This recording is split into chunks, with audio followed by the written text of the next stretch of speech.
Assalamualaikum warahmatullahi wabarakatuh. Halo anak-anak, apa kabar kalian semua? Semoga kalian semua dalam keadaan sehat walafiat.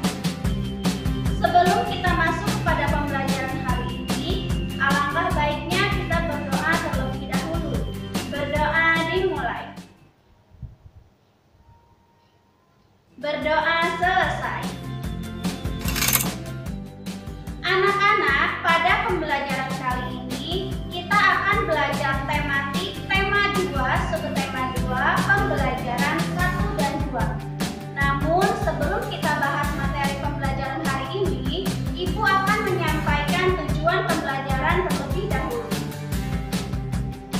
Tujuan pembelajaran kita hari ini adalah yang pertama, siswa dapat membaca teks tentang keberagaman bentuk benda. Yang kedua, siswa dapat menirukan gerakan pohon. Yang ketiga, siswa dapat berlatih perkalian. Dan yang keempat, siswa dapat memahami aturan saat bertamu.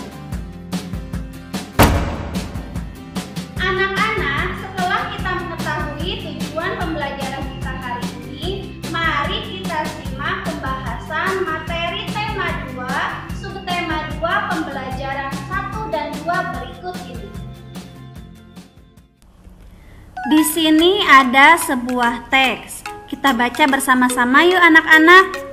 Rasti sedang berada di rumah Ana. Di sana ternyata banyak sekali benda-benda antik koleksi ayah Ana.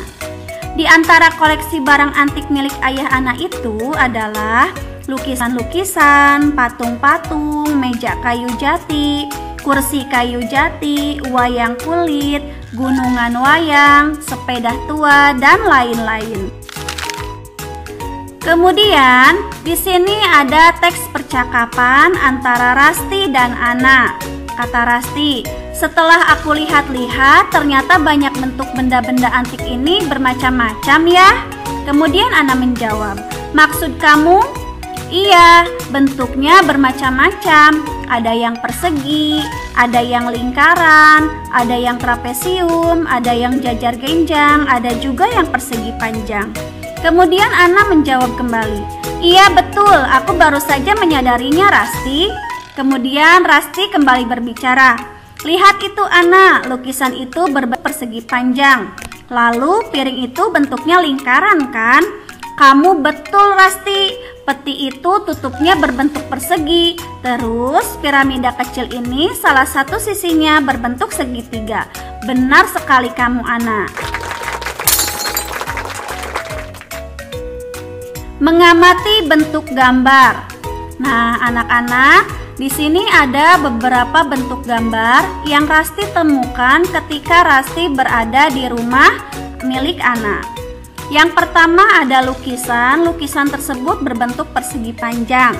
Yang kedua ada piring hiasan yang berbentuk lingkaran. Kemudian ada peti yang berbentuk persegi. Dan ada juga piramida kecil yang salah satu sisinya berbentuk segitiga. Mengamati gerakan menirukan pohon. Pohon termasuk benda padat. Pohon juga termasuk makhluk hidup. Pohon akan bergerak jika ia tertiup oleh angin. Daun-daunnya bergerak, dahan dan ranting juga pasti ikut bergerak. Buah dan bunganya juga terayun-ayun. Lihatlah berbagai gerakan pohon berikut. Nah, ini adalah contoh gerakan pohon. Yang pertama, gerakan melambaikan ke kiri dan ke kanan. Yang kedua, gerakan melambaikan ke depan dan ke belakang. Gerakan ini adalah contoh gerakan menirukan ranting melambai-lambai. Kemudian perhatikan contoh gerakan dahan berayun berikut ini. Gerakan yang pertama adalah berputar ke kiri dan ke kanan. Gerakan kedua adalah berayun ke depan dan ke belakang. Perhatikan contoh gerakan pohon besar berikut ini. Yang pertama ada gerakan pohon cemara, yang kedua ada pohon berkayu keras, dan yang ketiga ada gerakan pohon bambu. Nah, nanti coba kalian gabungkan gerakan-gerakan ini dengan gerakan yang sebelumnya. Pernahkah kamu bermain ke rumah teman? Bagaimana sih sikapmu jika sedang bermain di rumah teman? Mengamati aturan saat bermain ke rumah teman. Nah, anak-anak, di sini ada beberapa aturan saat kalian hendak bermain ke rumah teman. Yang pertama, mengucapkan salam. Ketika kalian datang, ucapkanlah salam terlebih dahulu. Yang kedua, duduk dengan sopan dan tertib. Yang ketiga, makan dan minum setelah dipersilahkan oleh tuan rumah. Dan yang keempat, berpamitan dengan sopan ketika kalian hendak akan pulang. Mengamati tentang perkalian. Anak-anak, sekarang kita akan belajar tentang teks perkalian. Melanie pergi ke pasar bersama ibunya. Hari itu dia membawa 2 tas belanja. Di dalam tas belanja itu masing-masing terdapat beberapa buah kembang kol. Ada kembang kol masing-masing 5 di kiri dan 5 di kanan Melanie. Berapa jumlah kembang kol yang ada di dalam tas Melanie tersebut? Setelah sampai di rumah, Melanie bertanya kepada ibunya tentang jumlah semua kembang kol yang ada di dalam tasnya. Melanie kemudian meletakkan semua kembang kol yang ada di dalam tas itu.